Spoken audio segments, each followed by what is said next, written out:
Another episode of the Signature Adventure Podcast. I'm your host, DS Walk.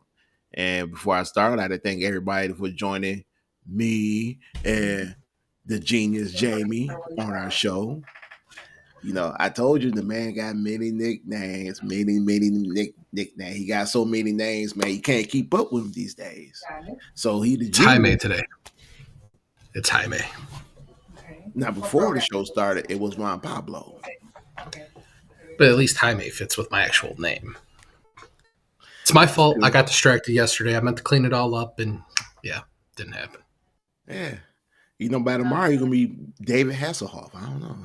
Might be Speedy Gonzalez by tomorrow. I don't know what you're talking about. So you're going to be a mouse. I have a sombrero on my head to go with this. Anande. Yeah. Oh, man. Good times on the Signatures and Finisher podcast, baby. Good times. Yes, sir. Yeah. So this is a big week. Big week in wrestling, but actually it's a big week for my boy right here, as he has a very big weekend ahead of him. And ahead of time, I want to say congratulations to you. Well, thank you, sir. Thank you. If y'all don't know what I'm talking about, it's okay if I say it? Oh, I don't care. Yeah. So this weekend, my brother Jamie is going to marry his lovely bride-to-be. As she cuss him out throughout the show. They're getting married this weekend. And unfortunately, I won't be there because, you know, I'm down here in the middle of nowhere in the South. That's all they do. But I will be there in soul and support. I was gonna say, for primary, as the best. She keeps yelling at me. I'm going to show up like this. I ain't even going to shave. I'm just going to let it get worse. Hey, man. I'm all for it. She didn't hear me. Busy week. So it's a big weekend for him. He's getting married and he's having his baby shower. And it's a long time coming. I'm happy for you, my brother. Sorry I can't make it, but I look forward to the reception when I be there, because I'm bringing 6-pack or 12 packs of whatever drinks we gonna have. we gonna have a good time. So whatever the bride to be, whenever she's in her happy zone, send her my love and my happiness to her. And with that said, let's get the show started. Because she gonna sounds good. Yeah. So we watch Monday Night Raw.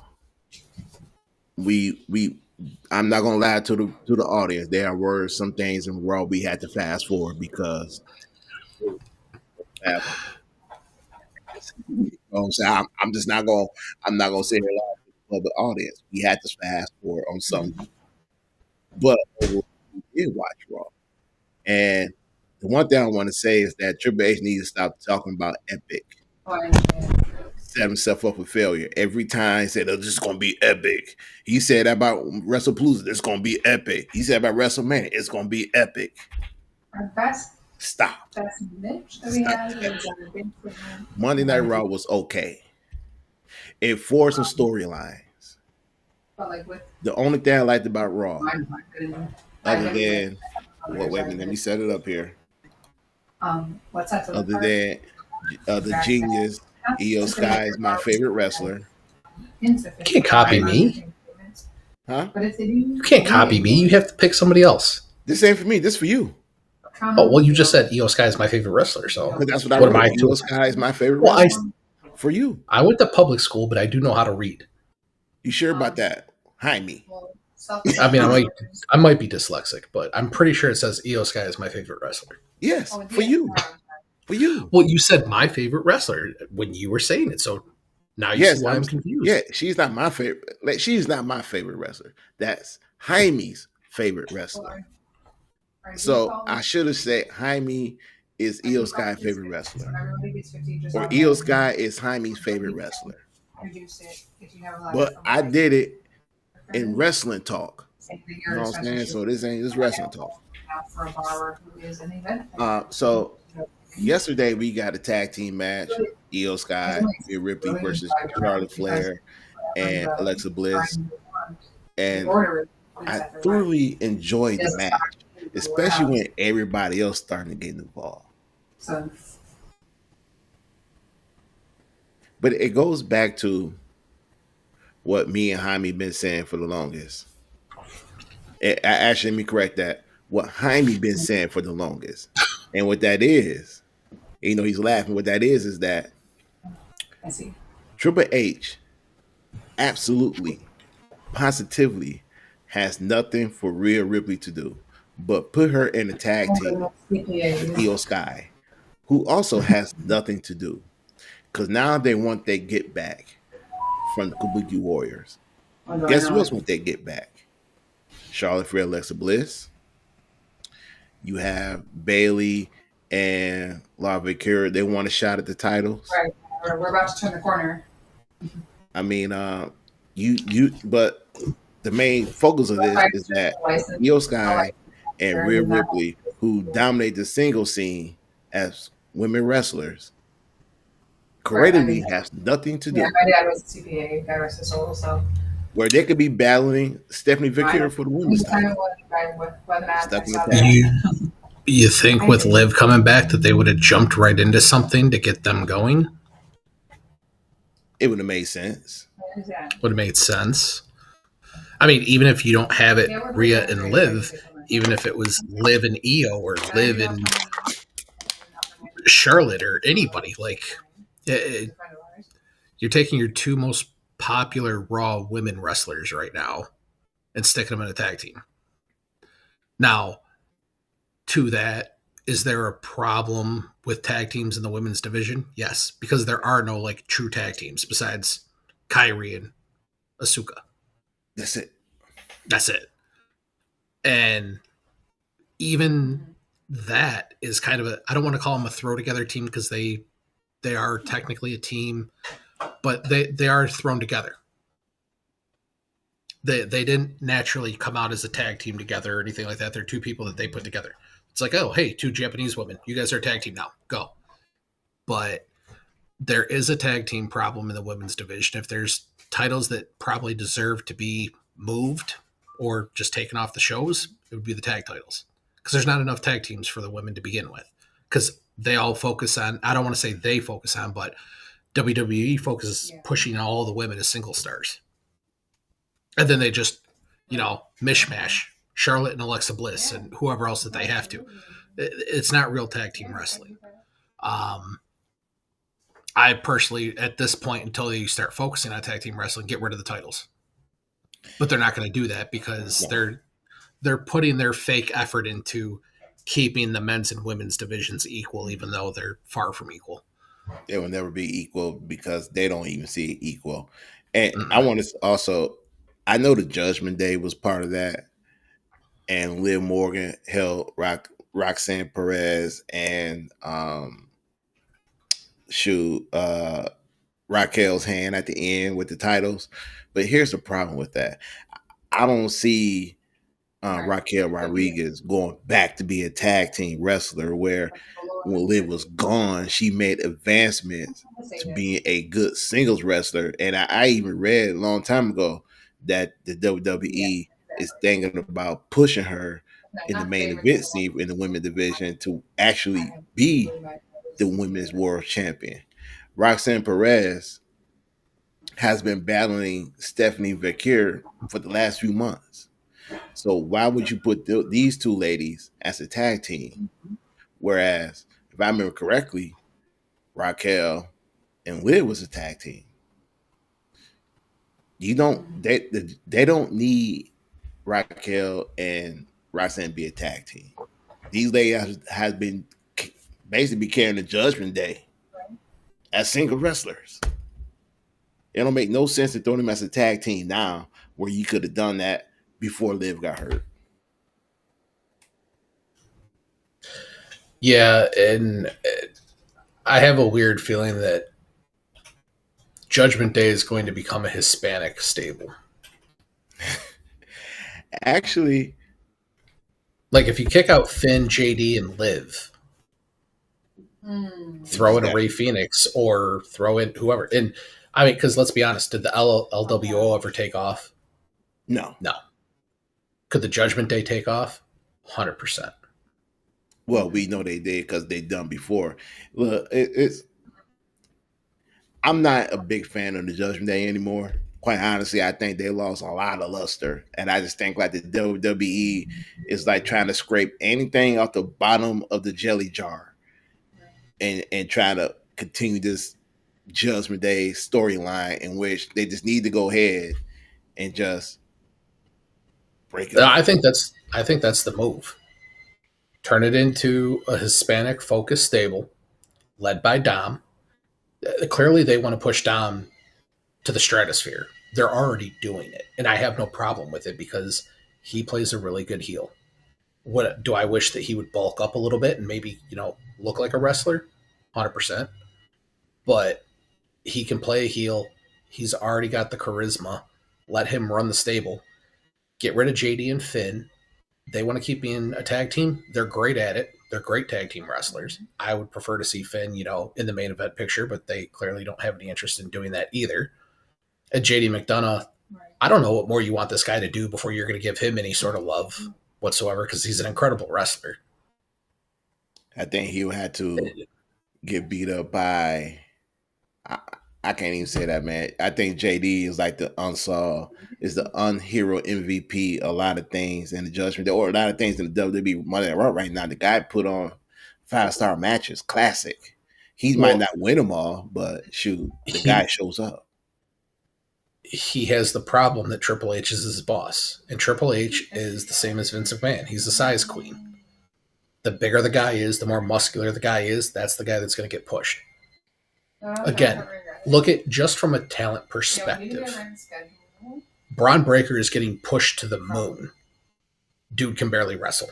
He certainly can't talk. He proved that again last night. You've got somebody like JD McDonough, Finn Balor, all these guys that are smaller in stature. Finn Balor is jacked. Like, dude is ripped. Yeah. Like, has probably the most envious six-pack on the planet of anybody. JD McDonough is pretty jacked himself, pretty ripped himself, and can wrestle his ass off. And these guys are just hoping to get tag titles again when they should be pushing other guys in the mid-card or the main event scene. But yeah, Bron Breakker's getting pushed to the moon, and the dude can't even put a sentence together. Finn Balor was the first Universal Champion. Mm-hmm. And ain't sniffed a world champion ever since. The first. And he won't do the demon anymore because WWE took the specialness away from the demon. When the demon came out, was it a dead giveaway that he was going to win? 100%. Did Vince want to spin it on its head a little bit and have him lose? Okay, you have him lose a match. But then he started to lose all of his demon matches. So the uniqueness of it fell apart. When he lost to Roman Reigns and Edge, I was done with it. I was done when we lost to Roman. Well, Roman can't lose to anybody. And if Roman loses, it's in some sort of mixed match where he's not the one to take the pin. Right. And once he lost to Roman, I was done with it. Once Finn Balor was losing to Seth Rollins, I knew he was not going to sniff a world title no time soon. Even when the WWE put that report out that Finn Balor's going to get a major push to the back to the main event scene, that was a year ago. We're still waiting. And this just goes back to my point. They need to bring back WCW. When you look at how many deserving guys they have, they have too many talented people. That's just a flat out, and like sports, they'll say, "Oh, it's a great problem to have." No, it's not. No, it's not. Because that's how you build up resentment. Like Finn Balor, you could probably appease him for a while because he's been to the top already. He's been to the top around promotions around the world. But I'm sure he's probably going to want to get back there at some point. LA Knight, another one. Keeps getting right up there, but you don't ever do anything with him to get him to the top. How much longer? He's showing frustration on TV, and I don't think that that's scripted frustration. No. The one time where he grabbed the sign and was pointing to it, they edited that out of the show completely. You go back and watch that rerun of Raw, that doesn't even happen anymore. No. Like, people are starting to say things and venting their feelings. I mean, look at Killer Kross. Started to vent how he felt at WrestleMania. Boom. Stock starts to rise. They still don't want to do anything with him. And you know me, if you got nothing to do, send me to SmackDown. SmackDown can use it. What do we say? SmackDown need heels. Finn Balor's a heel. JD McDonald's a heel. Move LA Knight back to SmackDown. Be a heel. I really just think they're waiting for USA to force their hand. They're gonna just keep putting all their time and effort into Netflix until USA basically slaps them, and then they're like, okay, we have to do something with this. Yeah, be careful what you ask for because USA is that type of media company. What I don't know is that at a certain point, Comcast. Yeah, at a certain point, they're not going to tell you. They're going to cancel you. They don't care about being taken to court for lawsuits or cancel broken breaking contracts. They don't care. That's chump change to them. If Comcast pulls off the WB deal, they just inherited AEW. Yeah, SmackDown in front. So, yeah. From what I was reading today, Comcast has the strongest offer. I guess it comes out to like $27 a share. Really? Yeah. I guess Netflix made an almost all cash offer, but Comcast is coming in at the highest dollar amount, like per share dollar. So it's looking like it's kind of Paramount's falling off and Apple's falling off. It's kind of down to those two guys. So we'll see what happens. But if Comcast get it, AEW and WWE SmackDown is going to be in some trouble. Oh, Comcast will dump money into it. They'll dump money into AEW. But not SmackDown, not the WWE. They will. That's what I mean. Like they'll be in some trouble. AEW will be in trouble in terms of Comcast is going to force them to make some changes. Oh yeah, they're gonna force them to get better. Yeah, Comcast. If y'all don't know the past, they had no tolerance for the WWE. None. So that's wow. So there was a New Day sighting in the wrestling ring instead of the backstage segment. Oh, they had a match. They were out there. They had a match. It wasn't a bad match. They fought Dragon Lee, AJ Styles. It was a good match. I fairly enjoyed it, but it goes back to show you the WWE don't use their tag teams at all unless it's a backstage segment. It's funny that they're using AJ Styles and the tag team with Dragon Lee, which I do like and enjoy. That finisher that they had last night, the stomp off the top rope into the Styles Clash was great. Yeah, that was sweet. The only problem is that if you see the tag teams they're wrestling, because next week they're going to wrestle the War Raiders, it's kind of like a repeat of the New Day championship run of the guys they wrestle. It's just a repeat. There's nothing new. There's nothing different. And I know for a fact that the WWE got more tag teams in that locker room that they show on TV. Tag team wrestling is just so bad right now. It's been bad for almost a decade. To the point where it's kind of like, why do we even have a tag team division? And then once in a while we get reminded that the Usos potentially might be getting back together again. Because Jey Uso got so frustrated last night and he twirled outside of the ring that his best bet is, you know what? I better go back to be a tag team with my brother if I'm going to get some credit back into who I am. And then there's rumor about the Lucha Brothers might get back together, but unfortunately Penta's hurt, so that's going to be a while. Haven't seen the Street Profits.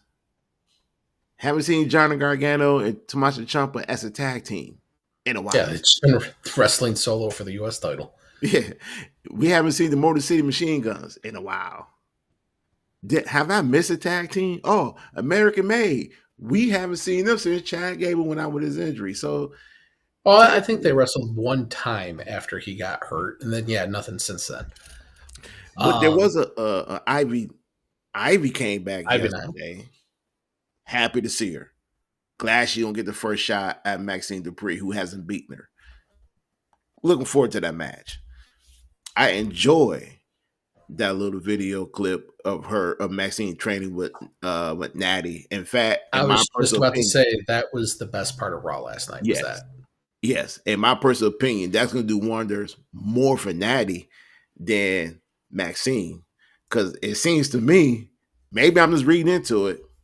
Eventually, that's going to set up Natty versus Maxine for the IC title down the road. Just saying. But back to what I was saying, yeah, all these tag teams I just named, somehow they all just disappeared out of the blue. That's because the guy that runs the show doesn't care about tag team wrestling at all. Which is kind of funny. And we talked about this, I think, like 2 months ago or something, like briefly. Back in the 70s and 80s, what did you have a lot of? Tag teams. Stables and tag teams. Tag team wrestling was considered a main event. You could have the Freebirds and the Von Erichs. You could have the Four Horsemen.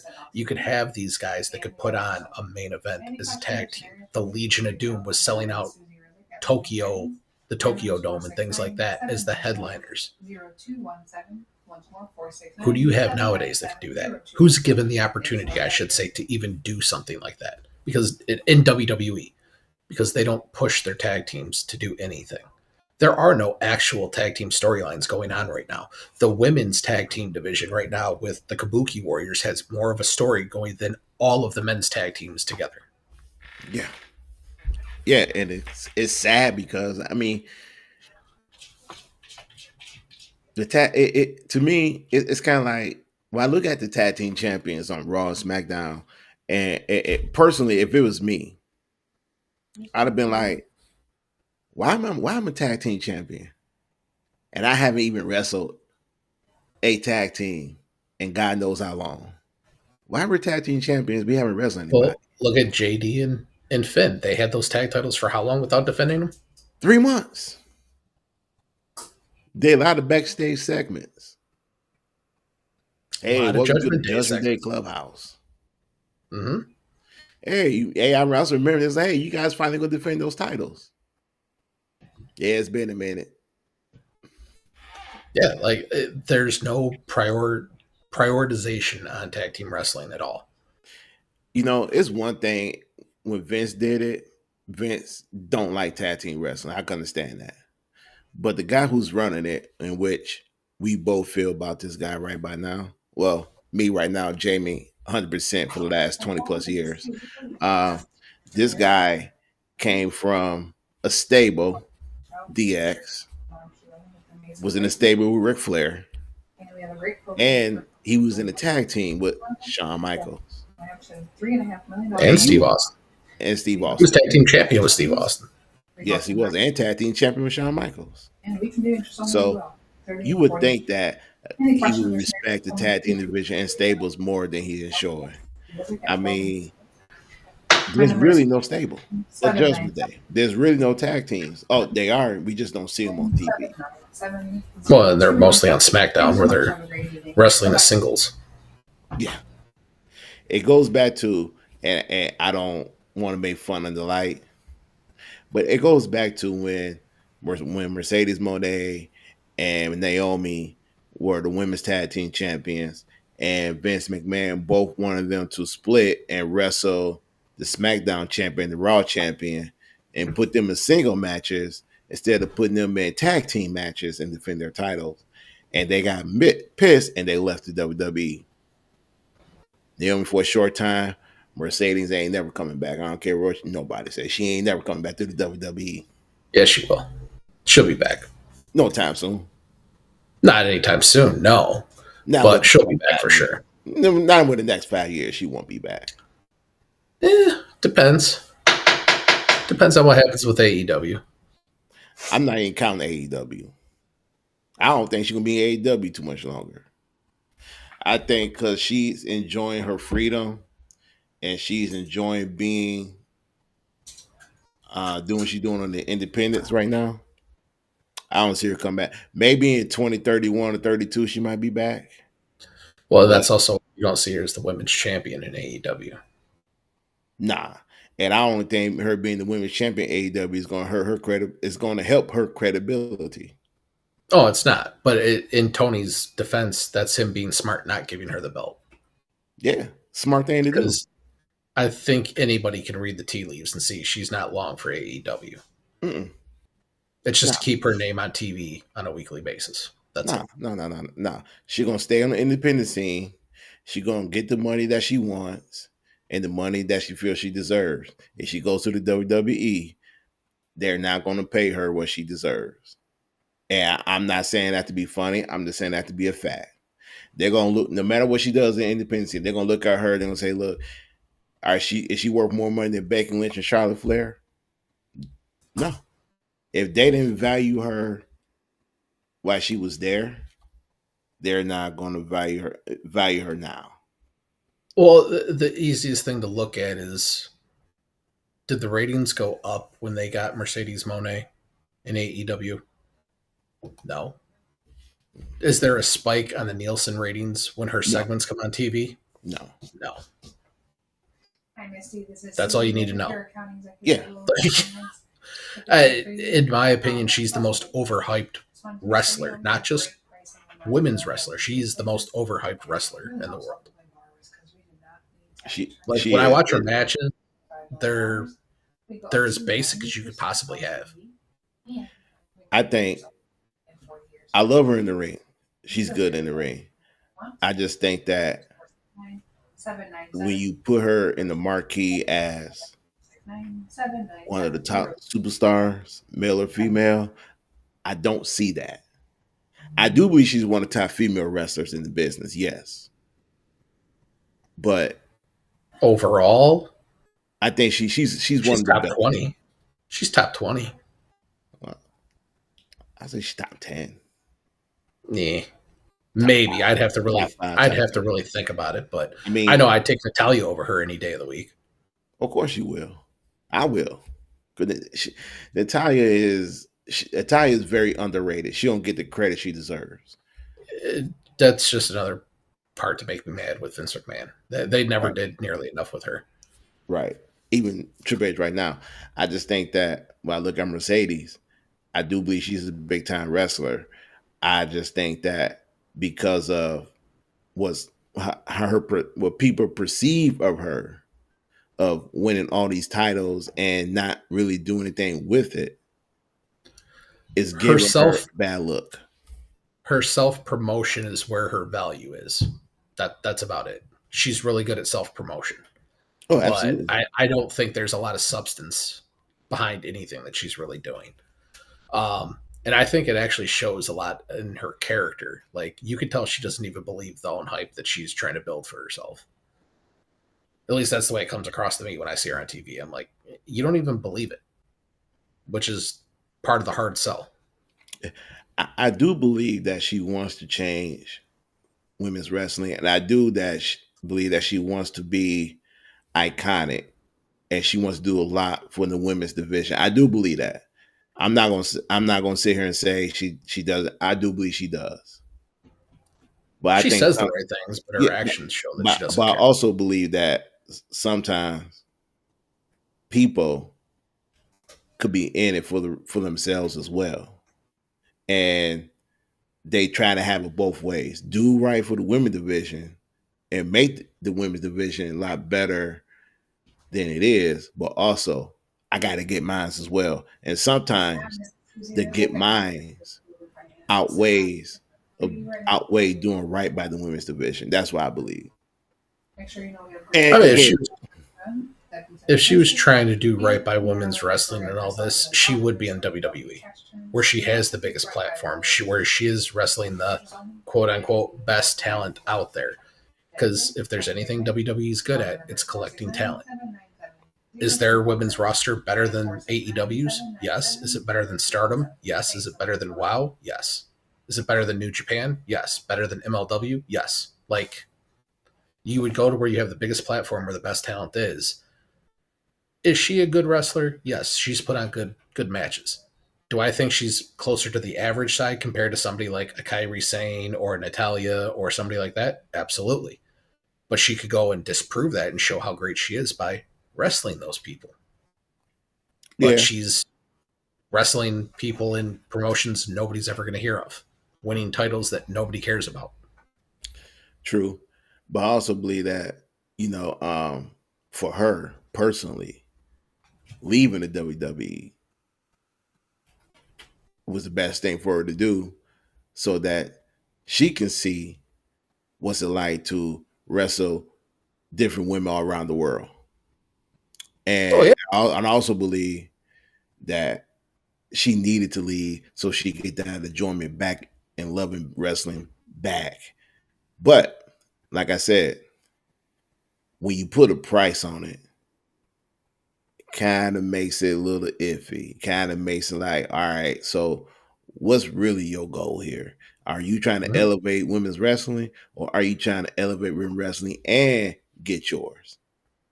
And plus, right now with the run that she's on, she'd probably be insulted if she got an offer from WWE. Yeah, And the offer that WWE would give would probably make a lot of sense because she's not generating any momentum. This isn't like when Kenny Omega did the belt collector thing and was getting like major titles. She's getting stuff that nobody cares about. It's one thing to say, "Oh, you should love independent wrestling stuff," but when you're getting something that you wrestle at the McDonald's backyard for a title or something, nobody cares. When you're at the bingo hall down the street on some promotion that has an event once every 6 months, nobody cares. yeah, yeah. Speaking of nobody cares, WWE did something yesterday that I think a lot of us need to start paying attention, but more importantly, start reading in between the lines. So yesterday they announced it's going to be Bron Breakker versus CM Punk on the January 5th. Now, the WWE, it was reporters out there that said they want Bron Breakker to win the title at a major pay-per-view PLE. And I had said that, well, they got two PLEs, they got to do it. Either Survivor Series or the Warrior Rumble. Because me and you both said CM Punk is the transition champion. He's not going to carry the title from the time you want it up to WrestleMania because it don't make sense. If you if you're going to transition to Bron Breakker, and which they've been doing it, and like you said, they build him up to be a superstar, even though he can't talk, he can't put his straps on right. But this is what they doing. So they announced that, and the But WWE basically just went on their words. Say, "Oh, he gonna win it. We gonna have him fight it for at a big PLE." On second thought, he gonna do it on the Monday Night Raw in January, the first Raw of the year, but what is that date though? January 5th. That's the part. Exactly. That is almost to the exact day, the 1 year anniversary First of real Raw on Netflix. Netflix. That's Yes, why. yes. And I look, I hear I had discussions and with a lot of wrestling fans, some wrestling fans I know, and I had said, look, see, if Punk gonna lose the title on January 5th. No, no, no, you can't do it. See, Punk needs to fight Bron Breakker at WrestleMania. It don't make sense. It don't make sense. CM Punk's the transition champion. All due respect, he doesn't need a long title run. Every champion can't have a long title run. If they're building Bron Breakker to be this big mega star, you gotta give him the title. You gotta let him carry the WrestleMania, and whoever they pinned against him, you know, that's going. We don't know who, but whoever it is, he might come out on top. But at the end of the day, CM Punk, Bron Breakker, January 5th. I've already called and I said it. Breakker going to be the champion. I The know issue you. that WWE needs to figure out sooner than later, because he's not a young man, and you can tell he's not a physically in shape man. Paul Heyman ain't going to be around forever. No. So they need to figure out how to make stars where Paul Heyman is not involved. And Triple H has shown so far he doesn't know how to do that at all. Like it's a real thing that anybody that has star potential doesn't get treated like a star if they're not attached to CM Punk or to Paul Heyman. Well, Heyman, right. And the one thing, And go ahead. Bron Breakker does not have star material right now. He hasn't shown anything. He might say the right things backstage. He might do some of the right things, but in the ring, he can't talk. You have to have Heyman tee him up for everything. I think he might actually be worse than Roman was. At least Roman was thrown to the wolves when he had to get in the ring and do a verbal sparring with John Cena. I mean, they're giving Bron Breakker softballs, and he can't even pull those off. Like, you're going to have to prove that this guy can actually do it when Paul Heyman's not around. And I don't think he can. Bronson Reed, like I said, I think in the grand scheme, they have full control of who they want to make a star. But they're going to drop the ball big time if Bronson Reed doesn't get the same exact push that Bron Breakker does, because Bronson Reed can talk. And he's already got something that he can chew on as far as the whole tribal thief thing. That's something that they could run with that they're not doing anything with right now. Bron Breakker hasn't beat anybody.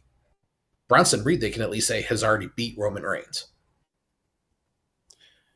I think Bronson Reed, he has a lot of guys that he can feud with. A lot of guys he can step in the ring, he can feud with for a long period of time. Bron Breakker, I think he has to feud with certain guys. And what I mean by certain guys, he has to be in the ring with certain guys who can lead the way. He has to wrestle guys that are better than he is. That's just the way it's going to be. Yeah. So when I think of that, I think of, okay, so who will give Bron Breakker a run for his money? Or actually, who's the guy that WWE can trust to be the lead in the ring when they wrestle Bronson Reed? And one name, Drew's one of them. But I don't think we want to see a Drew and Bron Breakker because both guys are healed. Not right now. Not right now. No. Not right now. But there was two guys I thought of. One guy is hurt, Kevin Owens. And the next guy, Sami Zayn. I mean, Sami's going to get his world title run. It could very well be him and Bron Breakker at WrestleMania. I sure hope it's not, because that'll be a super boring WrestleMania. But I mean, Sami's good in the ring.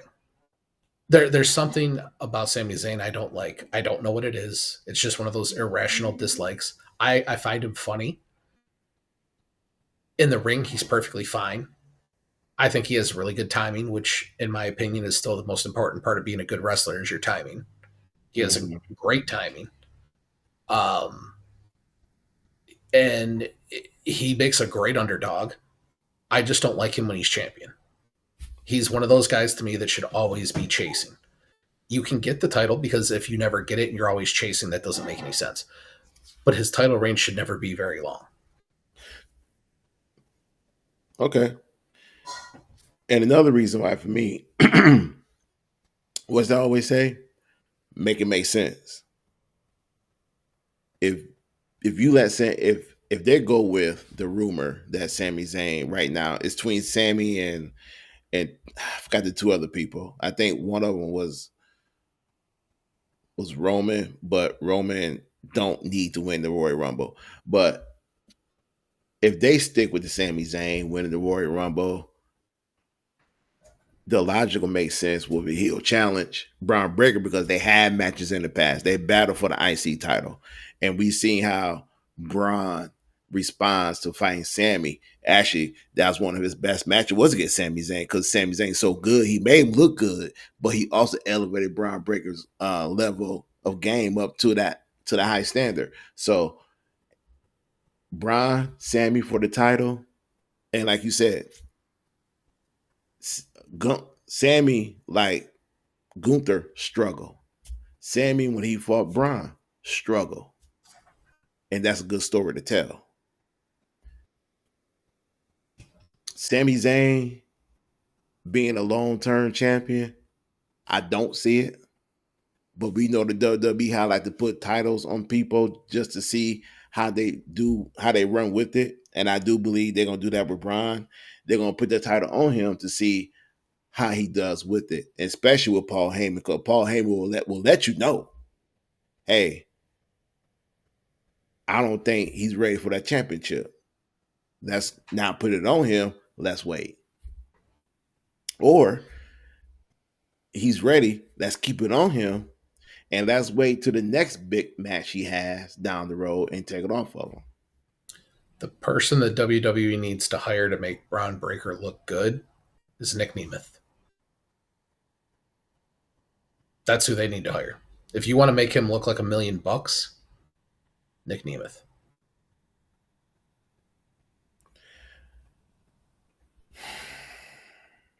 But I don't think Nick wants to come back. I think if they let him come back as Nick Nemeth and not Dolph Ziggler, they might have a shot. But again, they're trying to build Bron Breakker up to be the next Brock Lesnar. The worst thing that they did was put Brock in that War Games match because it showed how much bigger, how much stronger, how much everything he was compared to Bron Breakker. You need to make Bron Breakker look like $1 million. Nobody in pro wrestling bumps better than Nick Nemeth does. True. He will make Bron Breakker look like $1 million, and he will make him look like a powerhouse. That would be probably the smartest thing. If you want to have Bron Breakker as a long-term champion, you got to go get Nick Nemeth back. I would say you got a guy there already in Ludwig Kaiser. He can make Bron Breakker look good in the ring, but he's a heel. Ludwig Kaiser is way too good. Like if you're using somebody that's going to be an enhancement talent essentially at this point to make Bron Breakker look good as champion, Ludwig Kaiser's not your guy. Because he's too good. Because he's too good. Because you need the fact that he's not a star is a problem. And he's wearing a mask. Yeah, you put him in. Now I saw a reel or something on Facebook, and it was two guys talking about Ludwig Kaiser as El Grande Americano. He is doing better than even what Chad Gable was doing with El Grande Americano. Yes, and they were basically saying if they wanted to, they could make this character go on for 100 years. The way luchas look at like history and the son of El Grande Americano and things like that. He's doing that good. And the problem is he might get stuck with this gimmick for the rest of his career. That's a very real possibility. Because he's doing because he's doing it too good, he might end up getting stuck in AAA.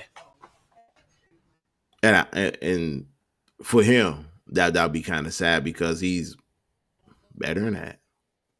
He's way better than that. Ludwig Kaiser doesn't get nearly enough credit for being as good as he is. No, and it wasn't too long ago where he was fighting for the IC title.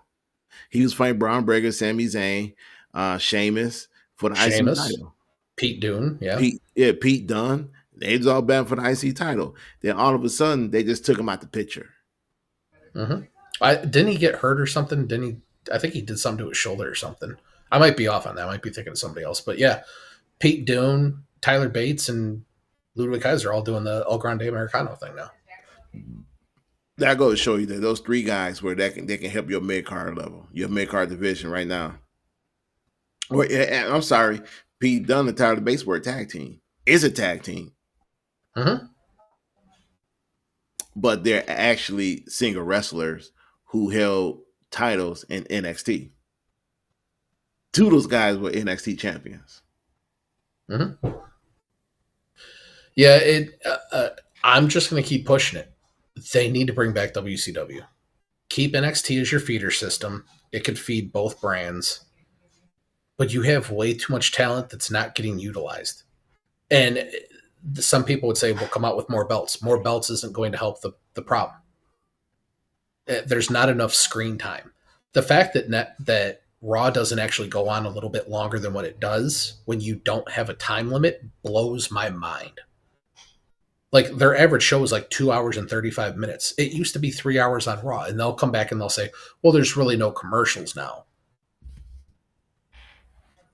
You still have the opportunity to do a full 3 hour show. You could put on one more match. How many matches were there last night? There was obviously the Kabuki Warriors.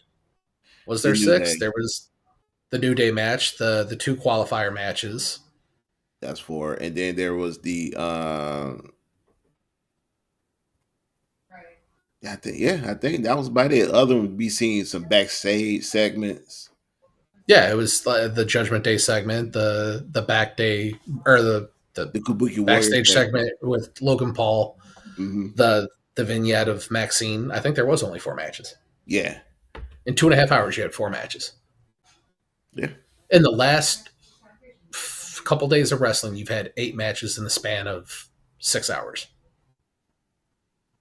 Yeah, that's a problem.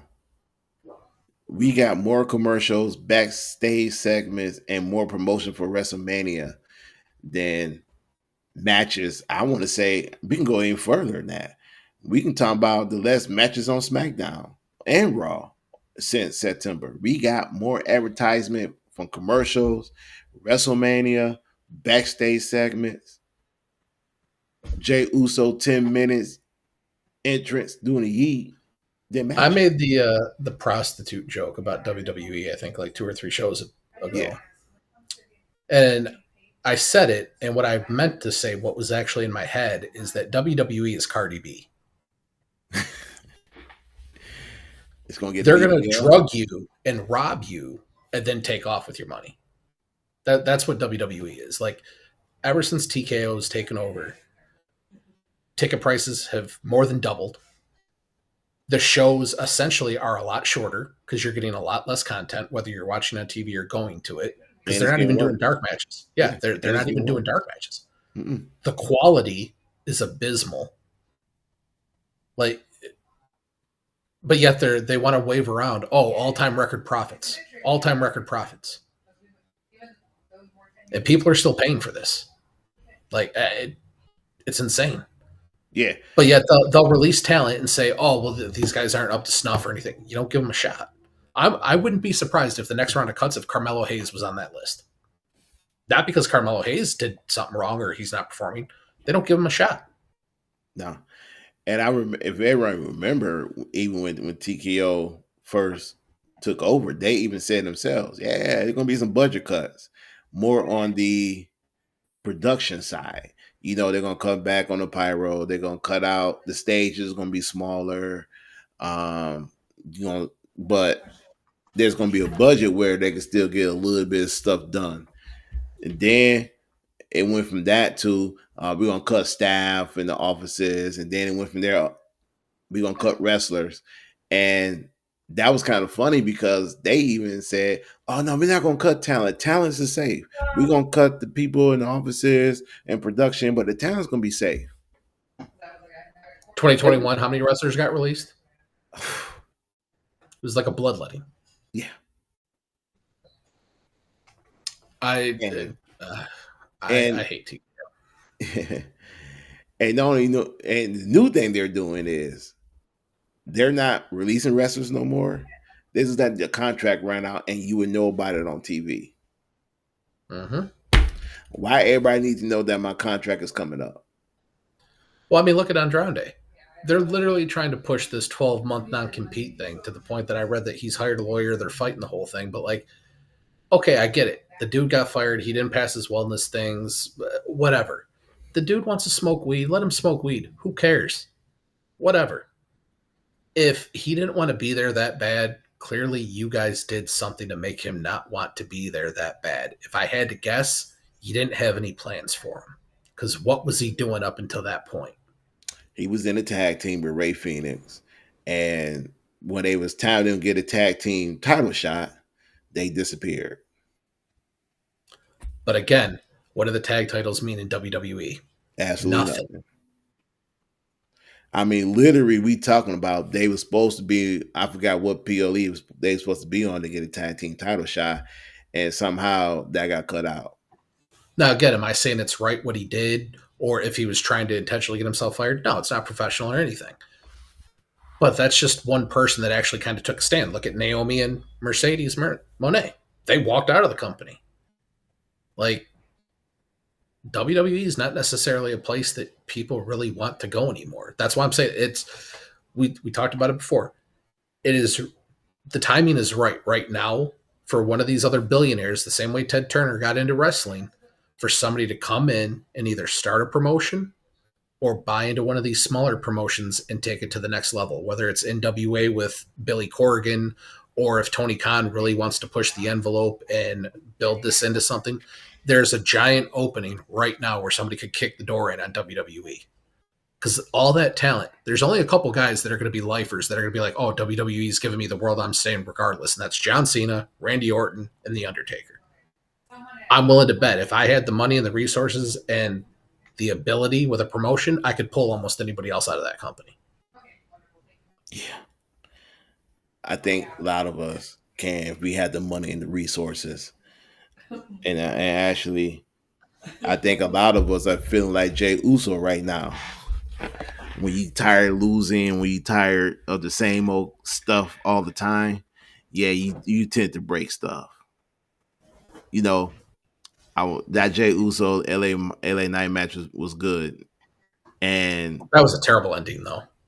Yeah, it was for the guy that had all the offense at the very end to get rolled up that slowly. Like you couldn't let LA Knight get one finisher off. Yeah, not even a signature to wrap that up. Just a horrible backslide that wasn't even a backslide. It was like I'm gonna hip drop my own hips and roll to the side, and you're gonna roll over me. It was bad. The only thing worse than that was Rhea basically collapsing trying to pick up Charlotte. Hit the gym, ladies. But for Rhea looking as big as she is, there's got to be something going on, because she struggles more than any other woman on either roster or on either show of picking up people. Even that riptide that she hit on Alexa Bliss, it was terrible. And Alexa Bliss is like 110 pounds. Less than that. Like Rhea, I don't see that problem with Raquel. Like, she picks people up and throws them around. Rhea Ripley struggles to pick up the lightest women. For being as big as she is. It's one thing when you struggle trying to do a riptide on Nia Jax. Well, yeah. But when you struggle to do Alexa Bliss, unless those ladies are giving her some resistance before she fully do the riptide, it's time for her to get a new signature finisher. Well, she's trying to do the Razor's Edge now, and it's like, no. You tried it twice last night. It did not go well either time. Actually, she tried 3 times, because the first time is when she dropped Charlotte. Yes. All right. So yesterday, the announced in advance matches were the Last Time Is Now match, Jey Uso versus LA Knight, Gunther versus Solo Sikoa, which that match it wasn't bad. It wasn't bad, but everybody knew who was going to win. Right. I mean, Solo did all he could. And it's kind of funny how the WWE didn't want no type of interference in the Last Time Is Now tournament.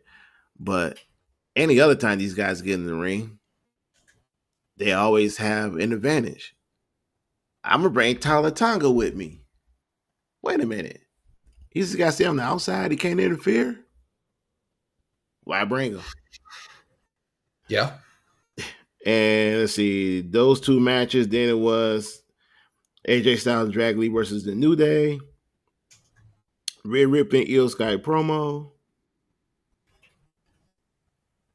And what was another match here? The women's tag team match. Dom Mysterio promo.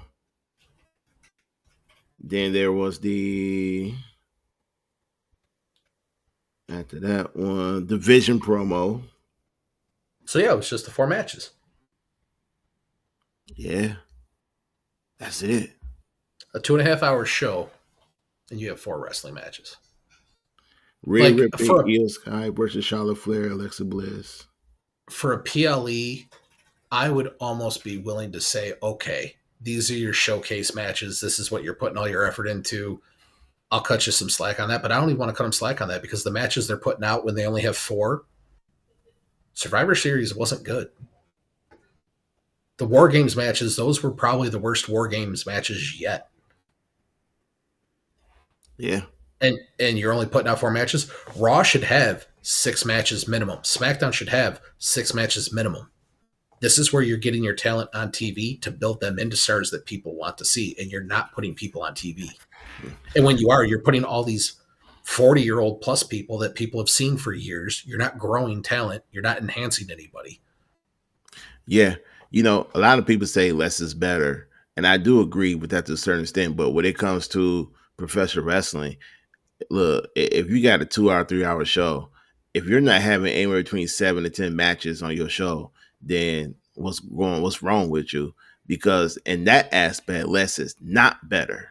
I mean, Triple H got so comfortable of doing these PLEs with 4 or 5 matches. Like, for example, why do you think why WrestleMania is a 2-night event?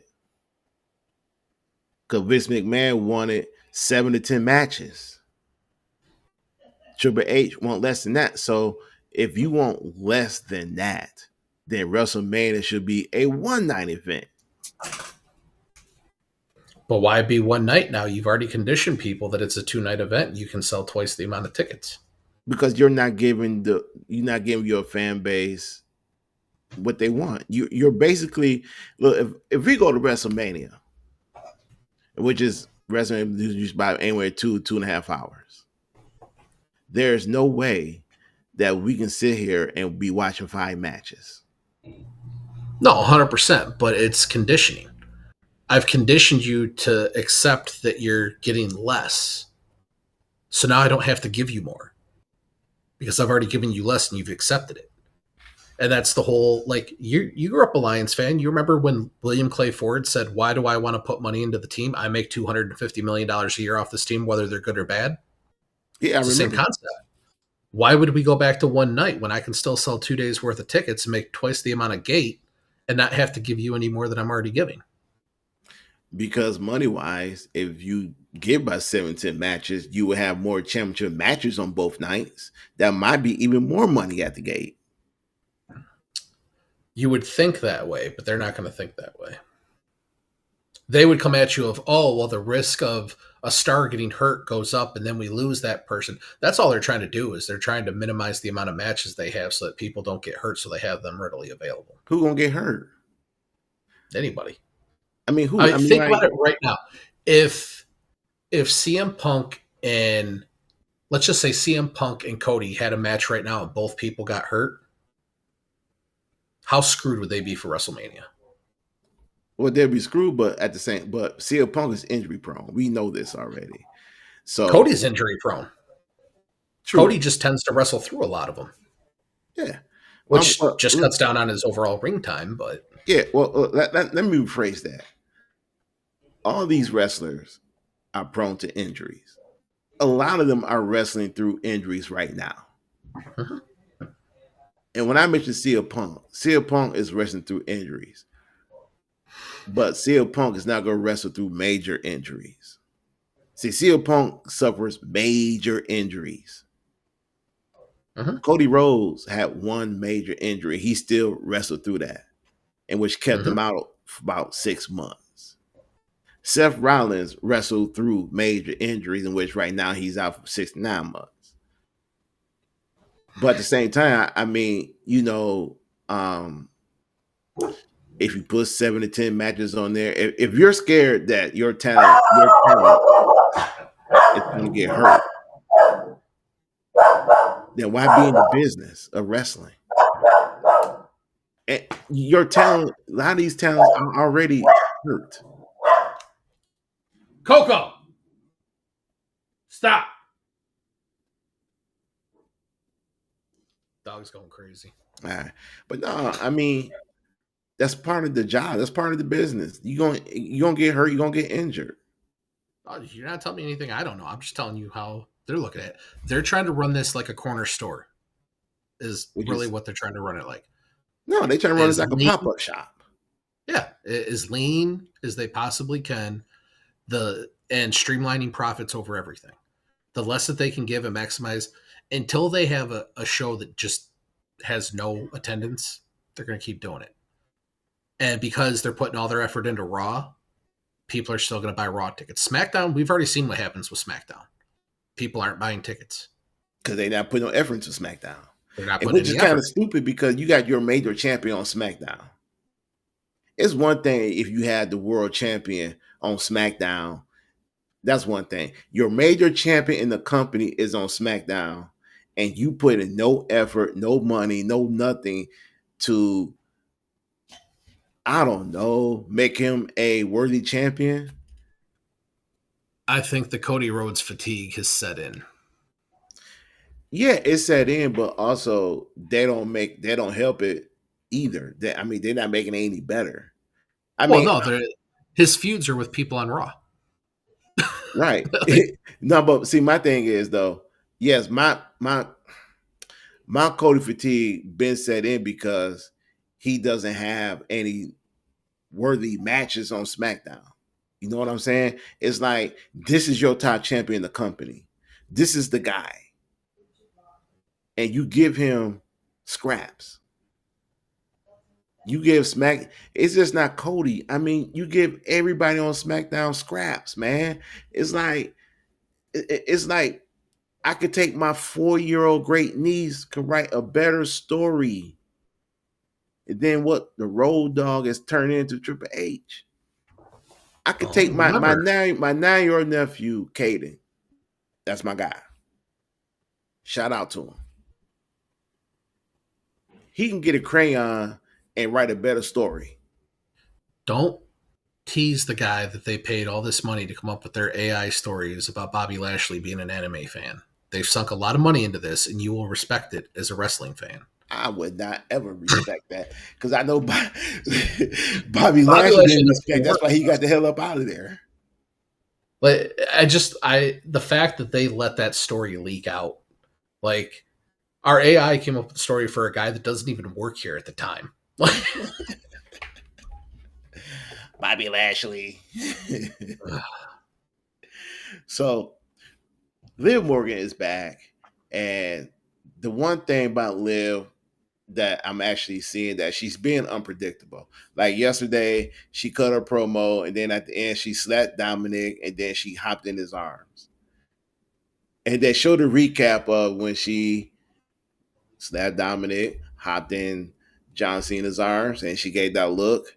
It's like this Liv Morgan is gonna be well. I'm not gonna say different because Liv Morgan always played that crazy lady role. So Liv Morgan's acting like Bailey, which is acting like AJ Lee, which is we're just rehashing the same character over and over and over. Yeah. But it seems like they like the crazy lady storyline. it lets you know what Triple H thinks about Stephanie McMahon. That she's crazy and she's a McMahon. But for real though, you have 3 different women playing the exact same character right now. Right. It's like it's no. Well, see, the whole thing is that AJ Lee always played this character. This is her character. Well, and the funny part is she's the one that's acting the least crazy out of the 3 of them and how she's handling everything. But yeah, that whole basically gimmick is based off of AJ Lee. That is so sad. But that's my issue with it is, if anything, you're saying that you're having Liv Morgan act just like Bailey's acting. Oh, I'm a hugger, and what's Liv Morgan doing? Jumping into people's arms and hugging them. Bailey's just a little bit thicker, so she's not jumping on anybody's arms, but she's running around hugging people and then screaming and slapping them and telling them they're idiots. Yeah, but it's the same thing. At least AJ did it with some style. They're not putting any thought into this stuff. Like, how did you not have Liv Morgan come back? They're trying to make a big deal like, oh, she came back and cost John Cena the title. That was the big impact. Why isn't she the one blowing up the Judgment Day? Or doing something like, cool. John Cena was going to lose the title regardless. I still don't agree that Dom should have got the title back. I don't agree him losing that Survivor Series. No. And I get it. They're John Cena's on his way out. So, the guy on his way out needs to put everybody over. Dominic Mysterio has already had probably next to Tiffany Stratton, probably the best 2025 of anybody. Oh, absolutely. If anything, you're talking 1 and 1A between Dominic and Tiffany of who had a better 2025. And I would still say Tiffany because she had the main title. Yeah. But John Cena didn't need to lose that match. If anything, John Cena should have been wrestling one of the newer guys to give them a shot. Even if Cena wins, you still, just like they did with Wesley or Javon Evans, sorry, with Gunther, you make him look great and still have Cena win. Or if you really want that person to win, Cena's clearly capable of putting people over. They did it for Solo and didn't do anything with him. Did it for Austin Theory, didn't do anything with him. But either way, if you really wanted Cena to lose that match, he should have been wrestling somebody else. Yeah. I mean, even the whole concept of the Last Time Is Now tournament was to elevate all this talent. And look who's in the semifinals. Jey Uso, LA Knight. Who wins? Surprisingly, LA Knight. I'm kind of 50-50 at this point of if they're going to change their plan and have LA Knight win. But again, it's, to me, that would be more of a slap in the face. Because what? Let's say LA Knight wins this thing. You're going to go have him wrestle John Cena. Oh, you retired John Cena, and here's your prize. Nothing. And then you're going to have a face wrestle a face on their final match? No. So Gunther's going to win. So guess what? LA Knight gets all the way to the end. Like I keep saying, he gets all the way to the finish line. Knock you back down. Gunther's going to win. Go wrestle Cena. He's going to beat Cena. Although something kind of tells me that I really think they want Cena to get to 101 PLE wins. And he's only got the one. Well, it's not even a PLE. It's Saturday Night's Main Event. So yeah, he might be capped. But yeah. But it also goes back to show. Well, also I want to say this though. It's kind of Gunther, if he wins, he gets the same treatment as LA Knight. It's nothing at the end of the rainbow. Yeah, he just gets to say that he retired Goldberg and Cena in the same year. But again, you took the Intercontinental title away, so you're winning a tournament to say you won a tournament. Yeah. It would be even worse if they win the tournament and then lose to Cena. Hey, I won a tournament just to go lose. Like, there's no... The entire concept of the tournament is stupid. Because there's no reward for winning. Right. It's like Mercedes Moné walking around carrying a trophy. Like, at least she has a trophy to walk around with. Oh, yeah, it's called. She has the Owen Hart title that she count as a title. It's just a trophy. Yeah, but you had Nick Nemeth and Matt Cardona. The fans popped like crazy for both of them. You couldn't have at least one of those guys get into the quarterfinal, maybe even the semifinal. Having Jey Uso get that spot up in there made way more sense for you guys than taking one of those guys to show that maybe somebody really could win this. WWE is so concerned about making sure their guys are always on top that it's a detriment to good storytelling. You could have had Nemeth or Cardona win their match, get into the semifinal where it's like, wow, maybe this person does get a chance to go up there. You could have had one of those guys. And if you really didn't want to push one of those two, I'd be okay. Let them get into the quarterfinal at least. Have Carmelo Hayes get to the end. What if it was LA Knight, Carmelo Hayes? You get a follow-up to what you told earlier to the end of last year to the beginning of this year. And maybe you have Carmelo Hayes versus John Cena. Yeah. But no. But you know, John Cena. Yeah, but like you said, WWE want to take care of their own guys. But a lot of time, but they forget Matt Cardona and Nick Nemeth was one of their guys. Nick Nemeth was one of their guys for 20-some years. Matt Cardona was that guy over a decade. Hell, they gave him the Zack Ryder gimmick.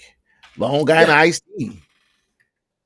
How they convinced him, they must have given him a hefty chunk off of merch sales because he said the Zack Ryder thing was dead, and he still let them bring it back. That was his big payday. I'm sure it was because he said that he signed an agreement for a limited merch run, I don't know how long it was for because he didn't say it, but he said he signed an agreement that they could sell merch with Zack Ryder, which means he's getting a nice, healthy cut of that for sure. Heck yeah. I might even do that. Come back. I mean, if I was McGregor, I'd probably done the same thing. Well, you going to come back as Kamala? Nah. I retired that name. Come back as JYD, my guy. What you talking about? You know, he was addicted to crack, right?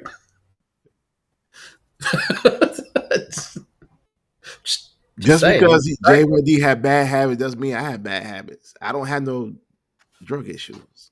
I mean, at least you didn't say you're coming back as New Jack or something. Because there's no hiding that one. Nah, he don't like the Let me stop while I'm in here. I was about to say something, but nah. It's a family show. Yes, family show. I edit myself. So, yeah. So during that match, we see Jey Uso lost his mind and he threw a temper tantrum.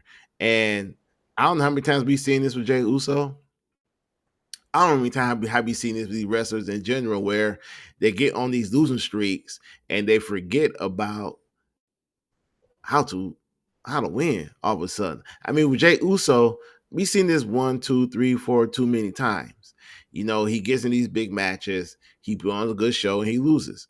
It's been like this ever since the pandemic when he was fighting Roman. And everyone all of a sudden got this thing where, oh, Jey turned the heel. Jey Uso is now going heel. Nick Khan and TKO are making way too much money off of Jey Uso merch to turn him heel. He's not going heel. Jey Uso is just frustrated. So you're going to continue to be frustrated, Jey Uso, until Jey Uso get back on track, and which is going to lead him to be in a tag team with his brother. Him and Cody are going heel. I don't see him going heel. It will. Because again, look at Hulk Hogan. Hulk Hogan went heel and basically made a bigger character than he was as Hulk Hogan. Not quite to the same effect, but definitely on par, and created the biggest wrestling stable of all time that sold who knows how much in merch. But the Jey Uso thing is pretty played out. You call yourself main event Jey Uso and you're not in the main event, doesn't really go anywhere.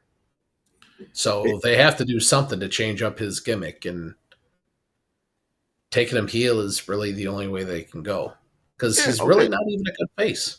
Okay, so if Jey goes heel, then him and his brother got to go heel together, because both guys are, one can't be babyface, one can't be heel. Jimmy's basically been a heel the whole time. I mean, at the beginning of this year, they did the whole Big Jim thing for like 2 weeks, and he had him come out and do the promo of, maybe I'm going to win the U.S. title, maybe I'm going to win the Intercontinental title, maybe I'm going to do this, and then you didn't do anything all year.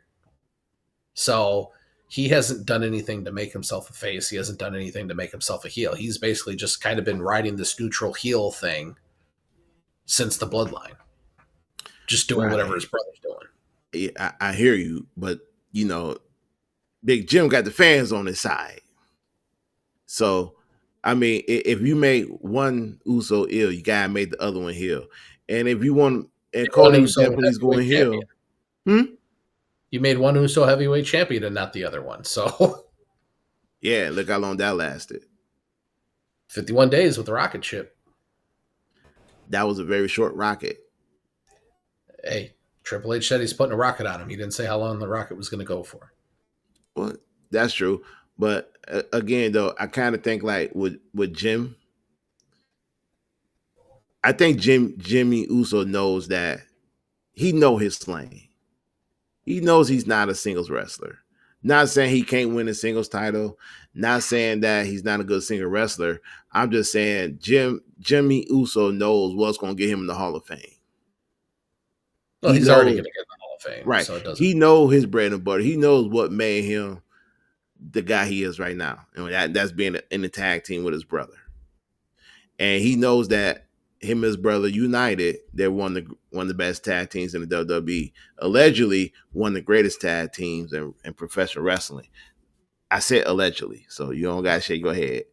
Allegedly. So if you at this point, it'd be worthless to have one Uso go here and the other one stays the face because we've seen that story. We've seen them battle. Yeah, but they'll take. Nobody says they have to battle. They'll just take Jimmy off TV. Jimmy's not moving the needle for them in any way whatsoever. So no, you're right. He's not. And if you take Jimmy off TV, you're hurting Jimmy. If you take, and you're also hurting Jay. Both guys go hand in hand. I mean, Jay only for a certain amount of time he'll have a successful run as a single wrestler, only for a certain amount of time. Jay always gonna need Jimmy. You take Jimmy off, Jay lost. And we see it right now. Jay is not himself without Jimmy.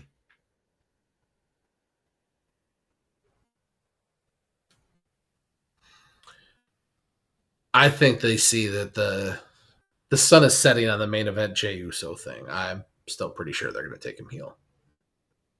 Okay, you can take him heel. Because again, what other heels do they have besides the Vision on Raw? None. You got Gunther and the Vision. Is Gunther heel? By the time he beats John Cena, yeah. I mean, I heard some cheers out there for Gunther. So it's like, is he a heel? Well, and that's the problem.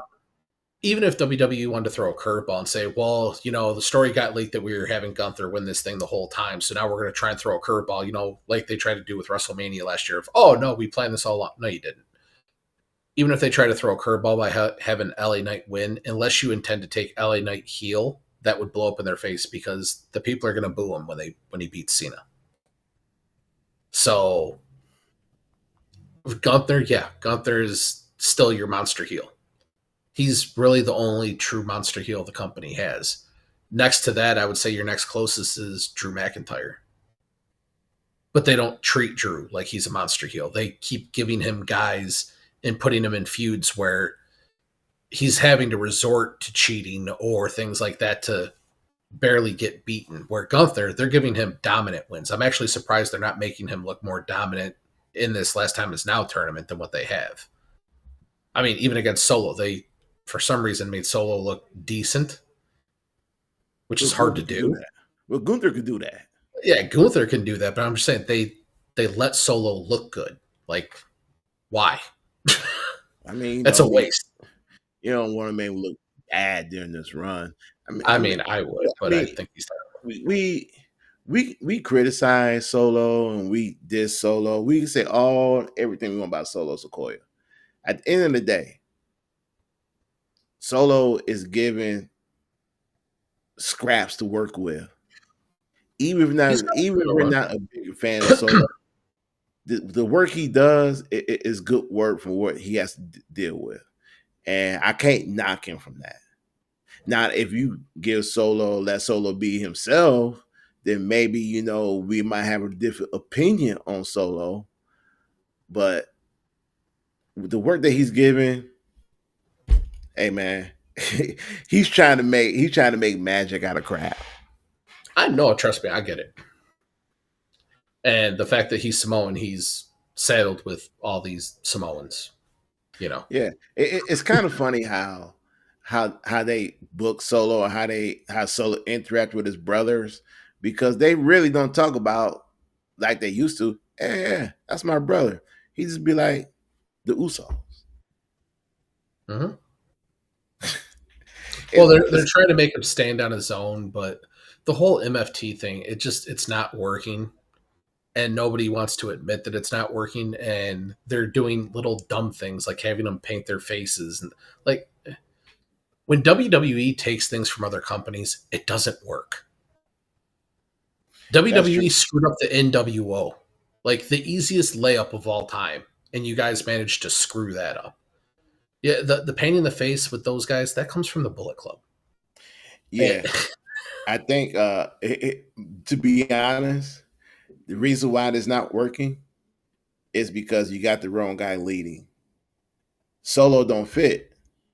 Now, if you was now, that's not a knock.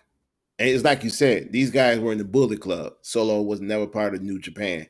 It doesn't work. Now, if you want to say, hey, if these guys were teaming with or in a faction with AJ Styles and Finn Balor, it'll work. I mean, the best thing that could happen for Solo at this point is that they jump him out of the MFTs and let Tama run it. Well, honestly, I think the best thing for Solo is if that what you said is true, but I think the best thing along those lines is that if Solo will go on the Raw by himself, stand out on his own, fight for the IC title, get away from SmackDown, and maybe once in a while, maybe you team with your brothers, or maybe you, Jimmy J, can actually be a true faction without Roman. Might have potential there. I mean, like I said on one of the shows a while ago, I'm all in favor. And one of the things I like about AEW is the Trios Championship. Like, there should be faction championships. You don't have to call it the Trios, call it the stable. The stable title would be terrible, but like the faction champions or something. Come up with something. And there's no reason you shouldn't have a 3-person title. You've already got the Wyatt Six, which you could throw, Eric the Red in there instead of, Joe Gacy or something once in a while to make it a trios type thing. But you've got Judgment Day, you've got the Wyatt Six, you've got the MFTs.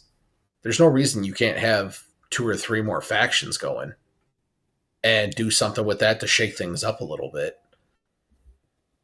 I personally think there should be more factions in WWE. Yeah. Then it would lead into, well, you've got the tag titles and then the trios titles or something like that. But let the tag titles retire for a while. Try something new. I forgot about the Wyatt Six or the tag team champions on SmackDown. Wow. That's because, again, they don't wrestle. Yeah, actually, to go back to another point I was about when I said, if you want the MFTs to work, you know who should lead them, honestly? I know I just said AJ Styles and I said Finn Balor, Jacob Fatu. Or even to an extent, Roman Reigns. Roman's going to be way too casual with his appearances to be too tied up in something like that. Jacob would be a good one. Storyline wise, they'd have to make it work with how it's already played out. But I mean, even if you were just to keep the core group, I said Tama and I meant Tonga, because Tama, they just have him like he's a little Tasmanian devil. Like he just makes fox noises and runs around. Tonga, as much as I can't stand Tonga, he's the one that actually talks. He would have to be the leader. And hopefully as the leader, he would be in the ring less because he is not good. And another reason why I say Jacob is because him and Tama, they were a team. Mm-hmm. So, and they have a budding relationship. So that's why I said Jacob Fatu and I love that sound. That's my guy. But ladies and gentlemen, that's the show for the day. Hope everybody enjoy, and remember, like, subscribe, and share, and like, subscribe, and comment, and don't send threatening emails to me no more. Like, who's sending you threatening emails? Yeah, don't send threatening emails or threatening comments. But I do appreciate the comments, though. Send them to me. Well, that's what I mean. I don't want anybody saying threatening stuff. Nobody sends me threatening stuff. They just think I'm an ass. Oh, for that, yeah. Okay, yeah, cool. Yeah, you. I'm okay with that. Yeah. I don't care all the negativity, but this is just not the threatening negativity. Yeah, they're my opinions. Nobody says they have to be your opinions. I mean, I'm not going to change. I don't want man. I don't want your opinions to be my opinions because they're gonna get me and you mixed up, and I don't want that. I think it's pretty hard to get the two of us mixed up. I think so too. But I want to be like, did you hear what they said? Who said it? The guy on the right. Which one? I think it's easier. The white one or the black one? There you go. There you go. There you go. There you go. There you go. No, I'm not going to back off my stance that Jey Uso is terrible. So that's just going to be that. Hey, newsflash to everybody who's seen this show. If you go on the IWC, the wrestling community, they all think Jey Uso is terrible. What is this? The IWC? Yeah. The hell is that? It's a wrestling community. I try and stay off social media as much as I possibly can. So me too, but I heard about it and I had checked it a few times, and they all. It's on Facebook? No, I seen it on Twitter. Where is it? Oh, I seen it. I don't mess with Twitter at all. Yeah. So, and then a lot of podcasters they talk that do wrestling like you and me do podcasts. They talk about IWC. They talk about how toxic it really is, and how hateful it really is. But the one common thing that I have, some of the messages that I have seen in the comments, is that they all think Jey Uso is terrible. They just like his entrance. That's all there is to like about him. I mean, when you start the match on Survivor Series, and they were like 5 minutes, 10 minutes into the match, and they had to have the intro music come back on. Yeah, just so they could get run it back. Like, there ain't nothing going on in the ring worth watching, so let's just cue up the music again. Hey, run it back. Yeah, like that's, and I've said that for who knows how. All the substance to Jey Uso is in his entrance, and that's it. Yeah, and his entrance is just a combination of other stars over the years coming out through the crowd. Well, you can attribute that to a ridiculous number of people, so I don't want to say that's a Shield thing, because Raven used to do it. Like, all sorts of people used to come out through the crowd.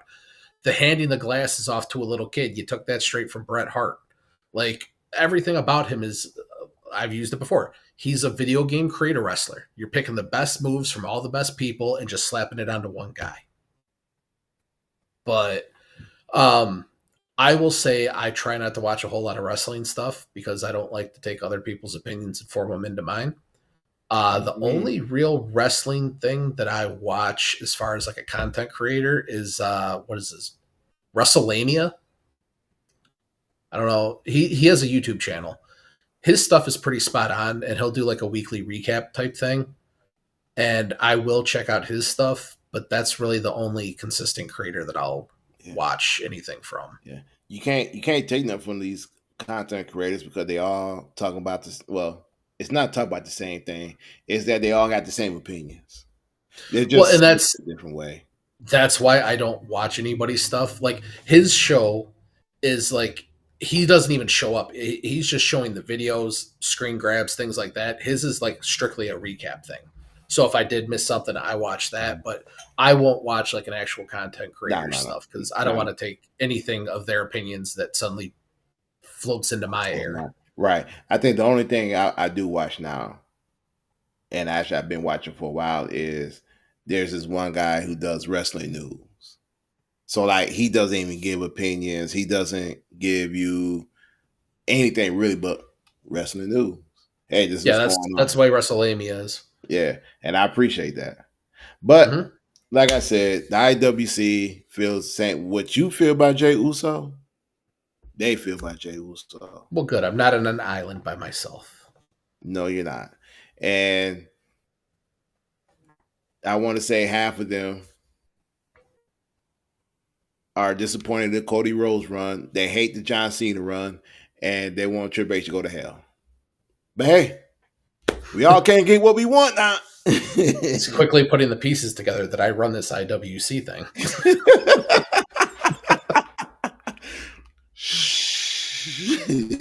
I really have no idea what it is.